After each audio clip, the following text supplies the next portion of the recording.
There are two races, but one species of Homo sapiens. There are not three or more races, nor just one race. Homo is the genus, Homo sapiens is the species, Homo sapiens sapien is a subspecies, and Homo sapiens Apriorian is a subspecies in competition with the first, known for its manner of understanding and comprehending reality, which is deductive rather than inductive. A priori is a mode of reasoning or type of knowledge which proceeds from a premise or axiom using theory to deduce a coherent set of propositions, whereas H.S. sapiens utilize a posteriori observation or induction from experience, also known as phenomenology. Apriorian, a species or people that relies on a priori methods of deduction in preference to induction, a person that is analytical, logical, and who relies on the coherency of his deductions more than his senses.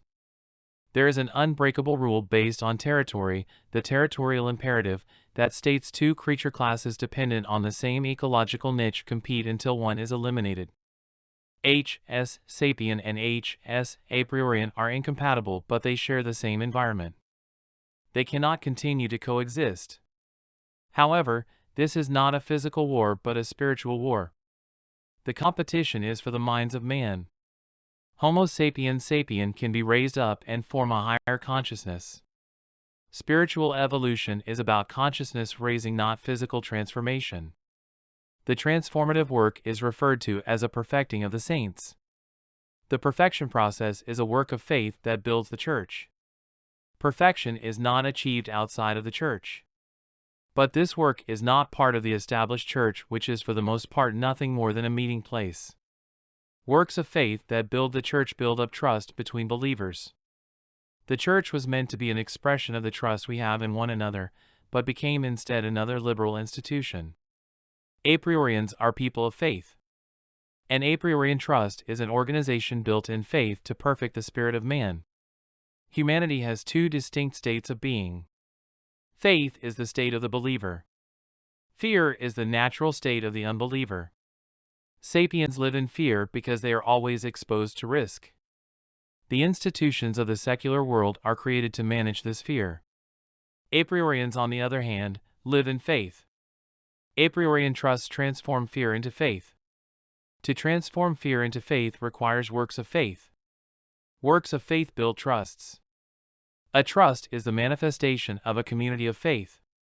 Faith is not an individual factor but a social relationship. To live in faith is to perform works of faith in concert with others of faith. These works of faith increase trust. Trust, if real, manifests as an organization known as a trust. The trust being an expression of the faith of those doing works of faith. The trust would correspond to the church if the church was composed of persons of faith. Apriorian trusts are the fruit of a faith that produces works. Faith is expressed as a divestment of assets. Fear is made manifest in the accumulation of assets or property. To perfect oneself requires investing assets in the formation of a trust. That is, if fear is manifested as the ownership of property, then faith is expressed as the formation of a trust. Another name for assets is property. Secularists are fixated on accumulating property because they believe that the more property one has, the less risk one is exposed to. But of course, the very ownership of property puts people at risk. Property can be stolen, and the management of property creates its own problems. The Anthropology of Homo sapiens Apriorian is a study of how faith overcomes fear to create a new human experience. By transferring all assets into what is effectively the church, risk is eliminated. Businesses can be started, and jobs created, and people transferred without fear or threats of loss, such as the experience of unemployment. A new era for humankind is created. The mechanisms of how precisely this is done is tied up in how risk is created. So long as mankind attempts to own what he has no right to, there will exist a threat of loss. It is by transferring all assets into the church that claims on property is eliminated. The mechanisms by which this is done is further explained on the Apriorian.com website as well as in our podcasts and videos.